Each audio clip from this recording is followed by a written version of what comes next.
Hrvatska će sutra točno u podne stati na 2 sata. Tvrde to sindikati koji organiziraju generalni štrajk u znak podrške radnicima zdravstveno-rekreativnog centra u Lipiku kojima nije isplaćeno 25, te radnicima Pulske arene kojima poslodavac duguje 6 plaća. Naravno, pravi razlog je skorošnja saborska rasprava o Zakonu o radu, a o svemu više donosi Damira Gregoret.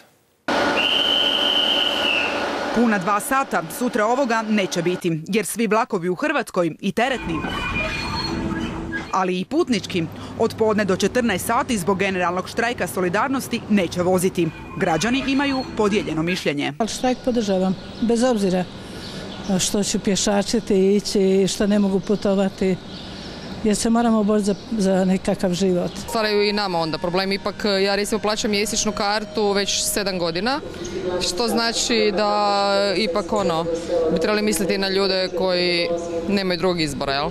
I putuju vlakom. Tramvaji u Zagrebu kao i javni prijevoz u ostalim gradovima u podne će se zaustaviti na 5 minuta.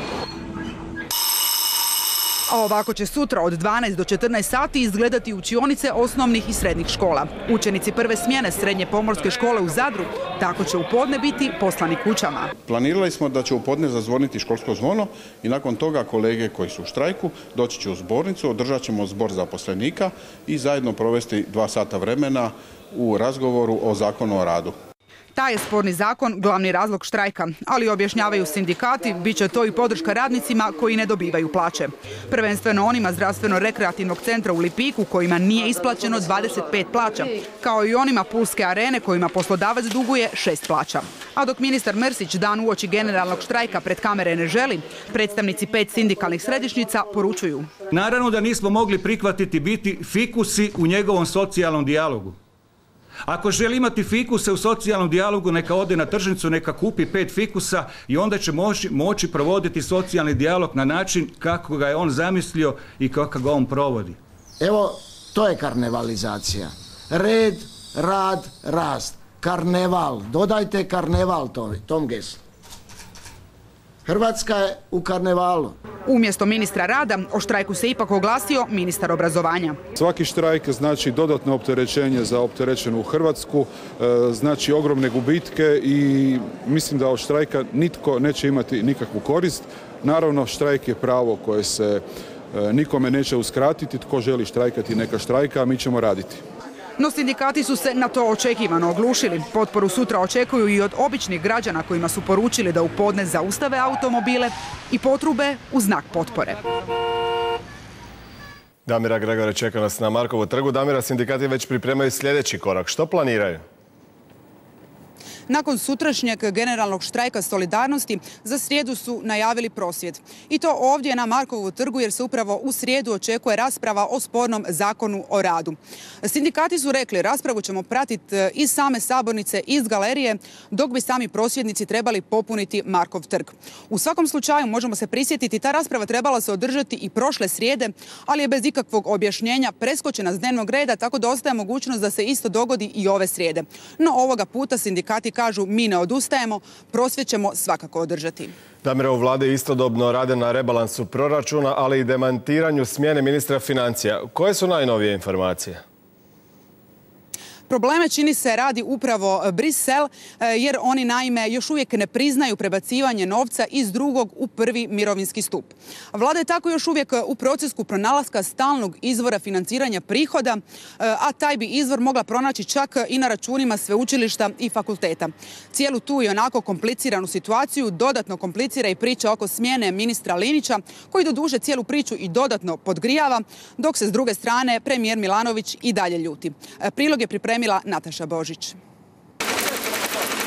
Državna blagajna već dugo broji sitno, a planirane uštede nikako da krenu. Iako je vlada obećavala rebalans donijeti do kraja veljače, na vidiku je nova odgoda. Pa ja mislim da ćemo mi ovaj tjedan ili najdalje idući biti spremni predložiti rebalans.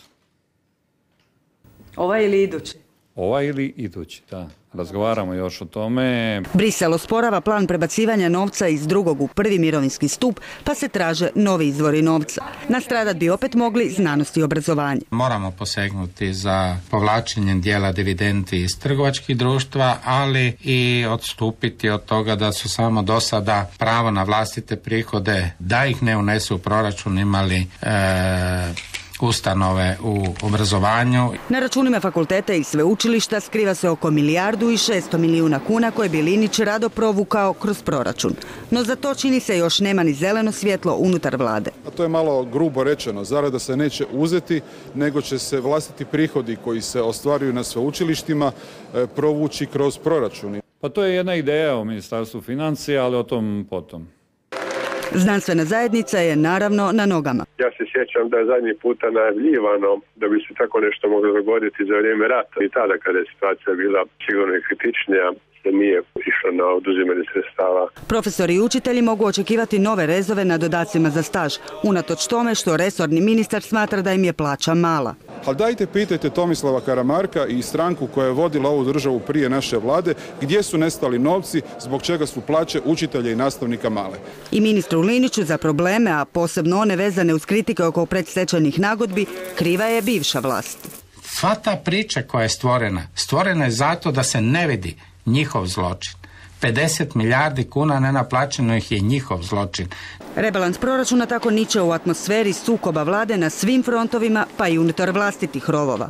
Upitan smjenjuje li doista ministra financija, kao što to stalno u medijima najavljuju visoki izvori iz Banskih dvora, premijer je ovako odgovorio. Više me nitko neće isprovocirati, nije ni do sada, a onaj tko ili ona ko smatra da o tome može govoriti, javno neka govori. Dakle, treba pitati ljude koji tu temu očito, dakle, iz nekog razloga danima, ja bih rekao neodgovorno i ispod žita, guraju u medije. Neka samo nastave. Tko to glasinama destabilizira vladu, premijer nije rekao.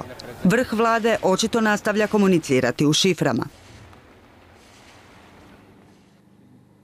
Situacija u državnoj blagajni zasigurno se neće riješiti ni šiframa, a ni odgodama, a jasno je da konačnog rješenja još uvijek nema. Hvala, Damira Gregoret, javila se uživo s Markova trga.